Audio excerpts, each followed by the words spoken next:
এই বছরের সরস্বতী পুজোতে দেখা হলো মা সরস্বতীর সাথে। তো সেই সরস্বতীকে তোমাদের সাথে শেয়ার করব।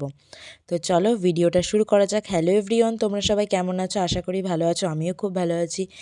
তো আমরা দুদিন বেরিয়েছিলাম সরস্বতী পুজোয় ঘুরতে। তোমরা কে কয়দিন বেরিয়েছিলে সরস্বতী পুজোয় ঘুরতে?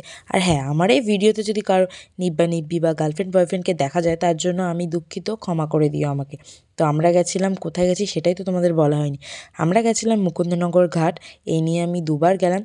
আর গিয়েই প্রথমে একটু বসে পড়লাম, কারণ খুব কষ্ট হয়ে গেছে আস্তে আস্তে, আর অনেকটাই দেরি হয়ে গেছিলো আসতে, কারণ পুলিশ মামার জন্য। সেদিন হেলমেট পরে যায়নি, আর রাস্তায় রাস্তায় পুলিশ ছিল, তার জন্য অনেক ঘুরে ফিরে আসতে হয়েছে, যার কারণে অনেকটাই লেট হয়ে গেছে। তারপরে যে মুকুন্দনগর ঘাটে যে মন্দিরটা আছে সেটা একটু ঘুরে নিয়েছি। আর এখানেই অনেক কাপল ছিল, তার মাঝখানে আমি অ্যাপেল হয়ে ভিডিওটা করছিলাম আর কি। যাই হোক, সরি, তার জন্য আমি চাইনি যে কেউ আসুক, অনেক লুকিয়ে চুরিয়ে ভিডিওটা করেছি, কারণ চাইনি যে কারো কাপলরা আমার ভিডিওর সামনে চলে আসুক, তাতে অনেক কিছু অসুবিধা হতে পারে, কে না কে দেখে ফেলবে তার ঠিক নেই।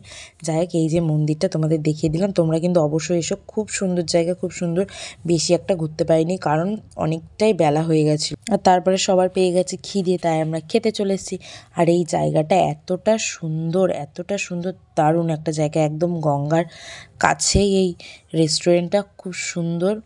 ওদের ব্যবহারও খুব ভালো। আমি তো বলবো তোমাদের সবাইকে একবার হলেও এই মুকুন্দনগর ঘাটে আসতে আর এই জায়গাটা একটু ঘুরে যেতে।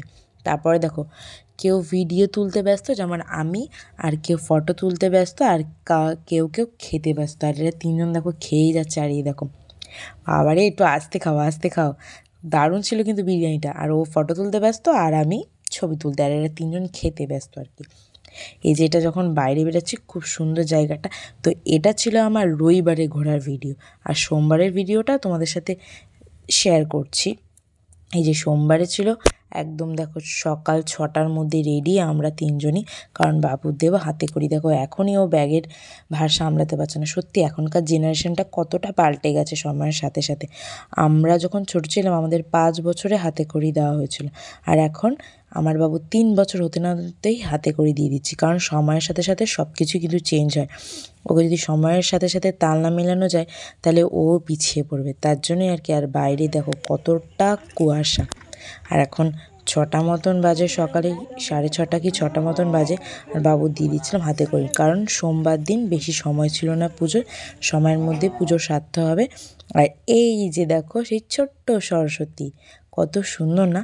আর তারপরে আমরাও বেরিয়ে গেছিলাম একটু ঘুরতে বাবুর হাতে করির পরে। একটু না ঘুরলে হয় বলো? এবার 2 দিন সরস্বতী পুজো পড়েছে বলে কথা। তারপর পেয়ে গেছে খিদে, খেয়ে নিলাম পেস্ট্রি আর কিছু জিনিস কিনে নিলাম। আর তারপরে গেছিলাম ফুচকার দোকানে, ফুচকার দোকানটা বন্ধ ছিল। এটা আমার কপালটা খারাপ।